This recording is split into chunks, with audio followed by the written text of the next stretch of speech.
Israel ও যুক্তরাষ্ট্রকে পাল্টা আক্রমণে যুদ্ধবিরতির জন্য যখন ট্রাম্প রাশিয়ার পুতিনকে ফোন করছেন, চীনসহ বেশ কয়েকটি দেশ যখন ইরানকে যুদ্ধবন্ধের জন্য আবেদন করছে, ঠিক সেই মুহূর্তে একটি খবর সামনে এসেছে যে ইরানের শক্তিশালী মিসাইল হামলায় নেতানিয়াহুর মৃত্যু হয়েছে।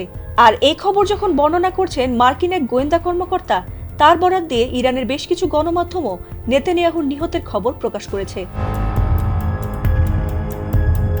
ইরানের হামলায় নেতানিয়াহুর ভাই এবং তার দেশের বেশ কিছু ঊর্ধ্বতন কর্মকর্তার নিহতের খবর বর্ণনা করেছেন এই মার্কিন কর্মকর্তা স্কট রিডার। তিনি জানিয়েছেন কিভাবে ইরানের ভয়াবহ হামলায় কোনোভাবেই প্রতিরোধ করতে পারছে না ইসরায়েল, কিভাবে শক্তিশালী হামলায় নেতানিয়াহু সহ তার ভাই নিহত হয়েছেন। যদিও এই যুদ্ধে ইরানের সবচেয়ে বেশি ক্ষতি হয়েছে, তারপরও তাদের পাল্টা আক্রমণে ইসরায়েলের আয়রন ডোম ধ্বংস হয়ে যাওয়ার পর দিশেহারা হয়ে পড়েছে ইসরায়েলি বাহিনী। ঠিক যুদ্ধের এমন মুহূর্তে ইসরায়েলের প্রধানমন্ত্রী বেনিয়ামিন নেতানিয়াহুর মৃত্যু যেন ইরানের কাছে ইসরায়েলের পরাজয় ঘটার মতোই খবর। ইসরায়েলের সিজারিয়ায় অবস্থিত নেতানিয়াহুর পারিবারিক বাড়িতে নতুন করে ব্যালিস্টিক মিসাইল হামলা চালিয়েছে ইরান। আর সেই হামলায় এবার ইসরায়েলের প্রধানমন্ত্রী বেনিয়ামিন নেতানিয়াহু ও তার ভাই ইদ্দো নেতানিয়াহু নিহত হয়েছে বলে জানিয়েছেন স্কট রিডার।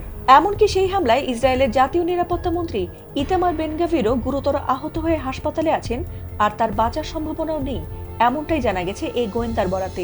সম্প্রতি তিনি রাশিয়া সংবাদ মাধ্যম আরটিকে দেওয়া এক সাক্ষাৎকারে এসব দাবি করেন। সেই সাক্ষাৎকারে তিনি আরও দাবি করেছেন যে ইসরায়েলের সম্পূর্ণ ক্ষমতা দখল করতে চলেছে ইরান, আর এটাই এই যুদ্ধের বাস্তবতা বলেও জানিয়েছেন তিনি।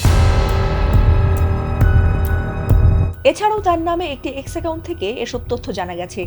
আর সেই এক্স পোস্টের বরাতে এক প্রতিবেদনেও তাদের নিহত হওয়ার বিষয়টি জানিয়েছে ইরানের তাসনিম নিউজ। যদিও তাদের প্রতিবেদনে স্কট রিডারের এক্স পোস্টের বরাত ছাড়া আর কোনো প্রমাণ হাজির করা হয়নি। এমনকি যে অ্যাকাউন্ট থেকে এই পোস্ট করা হয়েছে সেটি আদৌ স্কট রিডার ব্যবহার করেন কিনা সেটি এখনও নিশ্চিত হওয়া যায়নি। এছাড়াও প্রধানমন্ত্রী দপ্তরের রেকর্ড বলছে নেতানিয়াহুর নামে সর্বশেষ যে বিবৃতিটি দেওয়া হয়েছিল সেটি গত 7 মার্চ। এরপর থেকে এখনো পর্যন্ত জনসমক্ষে প্রকাশ্যে দেখা যায়নি নেতানিয়াহুকে। এমনকি এই ব্যাপারটি ভুয়া বলে উড়িয়ে দিয়ে সোমবারের একটি ছবিও প্রকাশ করেছে ইসরায়েল, কিন্তু সেটিকেও এআই বলে দাবি করছেন নেটিজেনরা। আর তাতেই বাড়ছে জল্পনা, তাহলে কি সত্যিই নিহত হয়েছেন নেতানিয়াহু? আর যদি বেঁচেই থাকেন তবে তিনি যে মরেননি এমন কথা প্রকাশ্যে এসেই বোধহয় তাকে এবার খোলাসা করতে হবে বলে মনে করছেন বহু মানুষ। ফাতিমা সুলতানা, এটিএন বাংলা।